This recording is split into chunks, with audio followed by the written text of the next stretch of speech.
السلام عليكم ورحمة الله وبركاته. كل عام وأنتم بخير. بحلول عيد الفطر المبارك أعاد الله علينا وعليكم بالخير واليمن والبركات.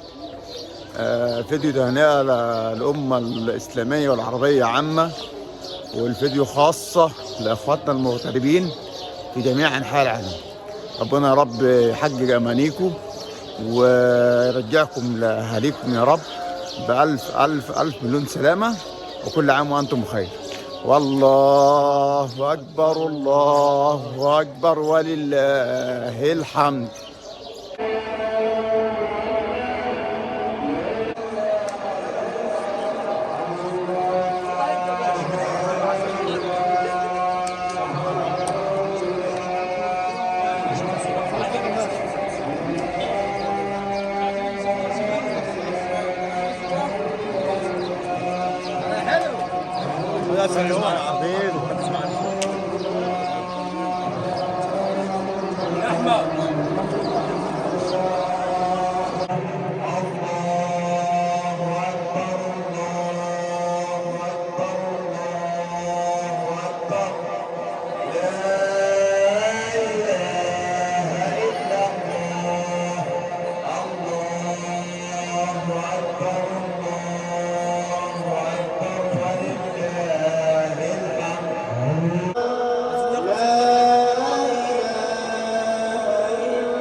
بسم الله الرحمن الرحيم.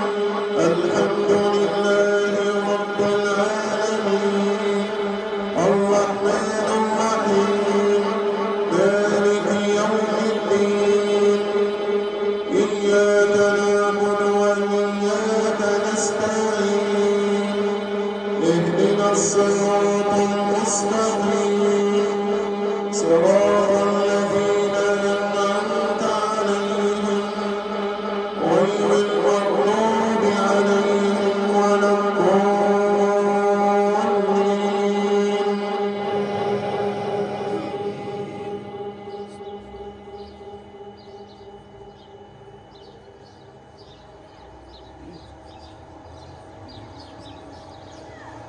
بسم الله الرحمن الرحيم.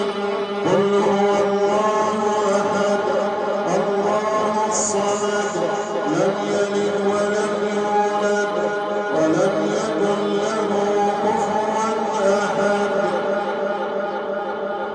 الله أكبر.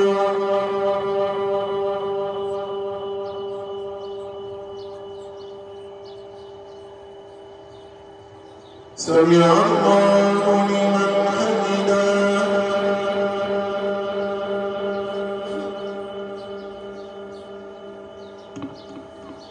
الله أكبر.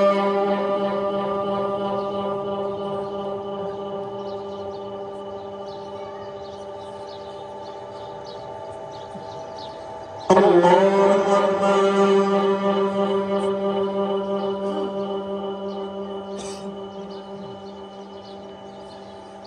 الله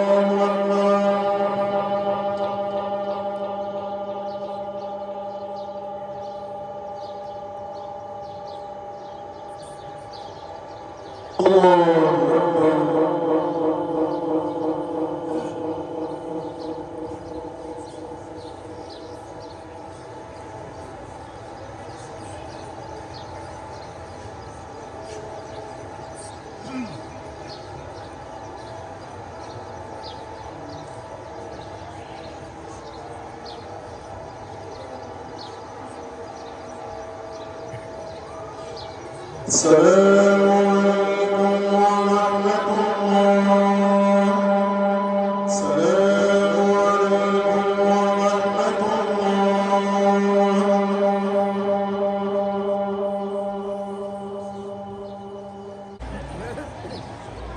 الحمد لله. الله أكبر الله أكبر الله أكبر الله أكبر الله أكبر الله أكبر. الحمد لله وحده والصلاة والسلام على من لا نبي بعده محمد بن عبد الله نبي الله المصطفى. اللهم صل وسلم وبارك عليه وعلى الآل والصحب ومن تبعهم بإحسان إلى يوم الدين. أما بعد معشر الإخوة المسلمون، حق لنا أن نفرح في هذا اليوم أيها المسلم، وحق لنا أن نتبع سنة رسول الله صلى الله عليه وسلم، ولا ننسى في مثل هذا اليوم أيها المسلم صلة الأرحام، لأن الآن وبها هو من الله عز وجل. صل رحمك في هذا اليوم، ولا تقطع رحمك ولا تقطع أقاربك ولا تهجر أخا لك في الله عز وجل. إياك أن يكون في مثل هذا اليوم في قلبك خلاف أو حقد أو بغضاء بينك وبين أرحامك، لأن الله عز وجل حذرنا في القرآن الكريم فقال: فهل عسيتم إن توليتم أن تفسدوا في الأرض وتقطعوا أرحامكم. إياك أن تقطع رحمك مهما كانت الأسباب الدنيوية، مهما كانت الخلافات. الذي أمر بذلك هو من؟ الله عز وجل. الذي نهاك عن قطع الأرحام هو الله. إذا لم تستجب لله انظر ماذا قال بعدها، قال: أولئك الذين لعنهم الله فأصمهم وأعمى أبصارهم. من لم يسمع لله، من لم يسمع لرسول الله، أعمى الله قلبه وأعمى الله بصيرته وأعمى الله بصره، فلا يصل إليه هداية. لا بد للإنسان أن يرجع إلى الله عز وجل. صلة الأرحام أمر مؤكد في هذا اليوم، كما من أنه من حكمة مشروعية الأعياد زيارة المرضى في الله عز وجل. لك جار مريض، لك صديق مريض، لك قريب مريض، لا تنسى في مثل هذا اليوم أن تزوره واحتسب الأجر عند الله عز وجل، لأن من عاد مريضا كما قال حبيبنا محمد صلى الله عليه وسلم فهو في خلف الجنة حتى يرجع.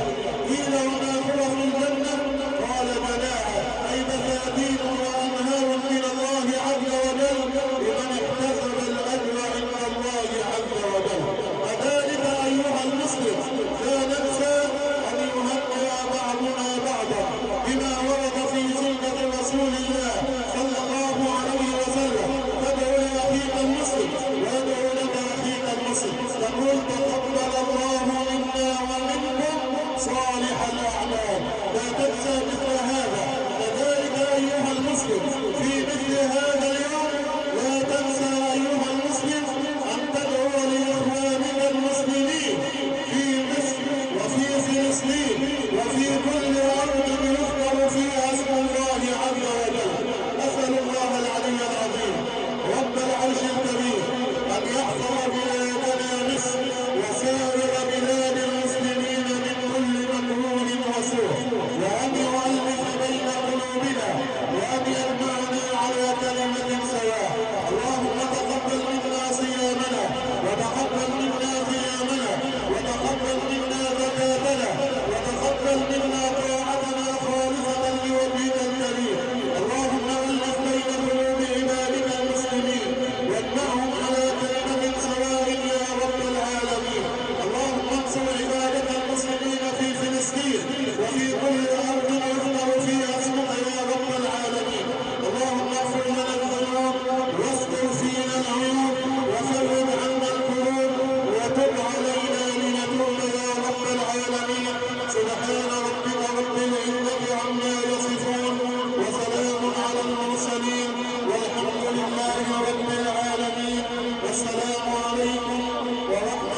عام وأنتم بخير.